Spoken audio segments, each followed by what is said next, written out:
देख रहे हैं रात का राज 33 की गुड़िया पकड़ी। चंद्रमुखी के बालों को उसने गुड़िया पर लपेट दिया और फिर उसके भीतर कीलें गाड़ दी। अब तू देख कैसे तेरा ये सुंदर रूप किसी मुर्दे की तरह हो जाएगा। राजा जी को बहकाने चली थी ना, तेरा तो अब वो हाल होगा कि तड़प तड़प कर अपनी मौत मांगेगी तू। रानी ने काले कपड़े से अपना चेहरा ढंक लिया। वो चुपके से महल के पिछले दरवाजे से बाहर निकली और सीधे चंद्रमुखी के घर की ओर बढ़ी। महल से थोड़ी ही दूर चंद्रमुखी का एक टूटा फूटा छोटा सा मकान था। रानी ने उसके घर के पिछले हिस्से की मिट्टी खोदी और उस बुढ़िया को वहां गाड़ दिया, सबसे छिपकर। कुछ देर बाद वो वापस महल लौटी और अपने कक्ष में आकर सो गई। ऐसा क्या हो गया तुझे? कल रात तक तो तेरी तबीयत बिल्कुल ठीक थी, अचानक से क्या हो गया तुझे? देखूं जरा, कहीं बुखार तो नहीं हो गया? विमला ने चंद्रमुखी के माथे को छूकर देखा तो उसका माथा बिल्कुल गर्म भट्टी की तरह तप रहा था। विमला ने कई दिन तक वैद्य जी से चंद्रमुखी का इलाज करवाया, मगर उसकी हालत में कोई सुधार नहीं आया, बल्कि दिन ब दिन उसकी हालत और भी खराब होती चली गई। उसकी आंखों के नीचे गहरे काले गड्ढे पड़ गए थे। उसका शरीर सूखी लकड़ी की तरह हो चुका था। चंद्रमुखी, जो कभी अपनी खूबसूरती के लिए जानी जाती थी, अब इतनी बदसूरत हो गई थी कि खुद को भी आईने में नहीं देख पा रही थी। और जब उसने हिम्मत करके आईने में झांका तो अपने ही रूप को देखकर उसकी आंखों से आंसू फूट पड़े। वो जमीन पर बैठी थी, चेहरा दोनों हाथों में छिपाए, और लगातार रोए जा रही थी। उसके आंसू रुकने का नाम नहीं ले रहे थे। चेहरा सूज चुका था, आंखें लाल हो चुकी थीं। उसके शरीर में जैसे सारी ताकत खत्म हो गई थी। सांसें भारी और आवाज कांपती हुई। वो कभी अपने चेहरे को छूती, कभी आईने की तरफ देखती, फिर सिर झुकाकर सिसकने लगती।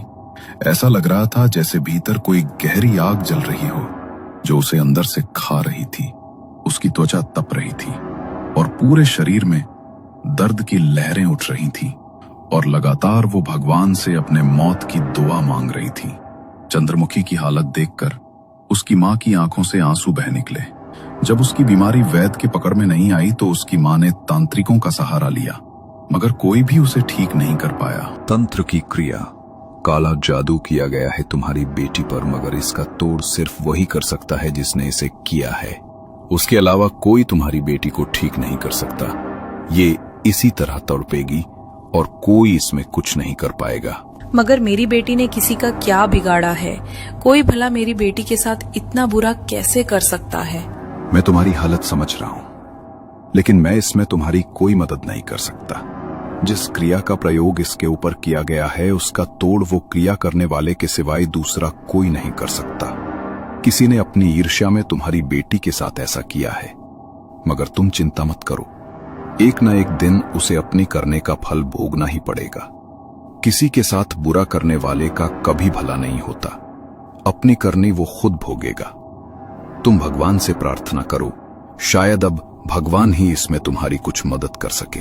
तांत्रिक बाबा भी हार कर वहां से चले गए, मगर उस दिन के बाद चंद्रमुखी की हालत और बद से बदतर हो गई। चंद्रमुखी की मां उसके लिए खाना लेकर आई। वो बिस्तर पर लेटी हुई थी। उसकी मां ने उसे उठाने के लिए अपने हाथ का सहारा दिया, तो उसकी मां ने अपने हाथ पर कुछ महसूस किया।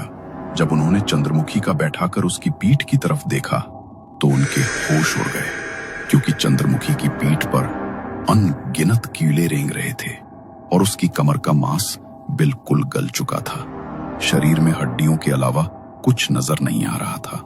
विमला ने अपनी आंखों में आंसू भरे, जल्दी से उन कीड़ों को उसकी कमर से झाड़ा और रोते हुए चंद्रमुखी को खाना खिलाया।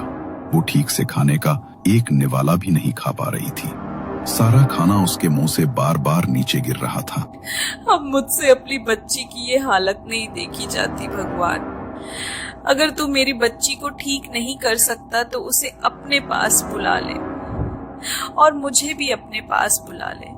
अपनी बच्ची को इस हालत में नहीं देख सकती हूँ मैं। विमला ने चंद्रमुखी के शरीर पर दवाई का लेप लगाया और रोते रोते अपनी चारपाई पर लेट गई।